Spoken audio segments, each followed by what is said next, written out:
ಇನ್ನು ಮೀನರಾಶಿ, ದೈವಾನುಕೂಲ ಇವತ್ತಿನ ದಿವಸ ಇರತಕ್ಕಂಥದ್ದು. ಸಾಧು ಸಂತರ ದರ್ಶನವೂ ಕೂಡ ಇವತ್ತಿನ ದಿವಸ ನಾವು ಮಾಡತಕ್ಕಂಥ ಸಾಧ್ಯತೆ. ಕ್ಷೇತ್ರ ದರ್ಶನ ಭಗವಂತ, ಯಾಕೆಂದರೆ ಇವತ್ತಿನ ದಿವಸ ನಾವು ಆದಷ್ಟು ವಿಷ್ಣುವಿನ ಆರಾಧನೆಯನ್ನು ಮಾಡತಕ್ಕಂಥದ್ದು ಬಹಳ ಶ್ರೇಷ್ಠ.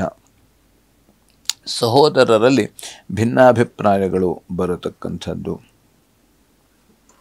ಗಂಟಲು ನೋವು ಇತ್ಯಾದಿಗಳು ಬರತಕ್ಕಂಥ ಸಾಧ್ಯತೆ. ಹಾಗಾಗಿ ಆದಷ್ಟು ನಾವು ಬಿಸಿಯಾದ ನೀರನ್ನೇ ಸೇವಿಸತಕ್ಕಂಥದ್ದು, ಬಿಸಿ ಪದಾರ್ಥಗಳನ್ನೇ ಸ್ವೀಕರಿಸ್ತಕ್ಕಂಥದ್ದು ಬಹಳ ಮುಖ್ಯ.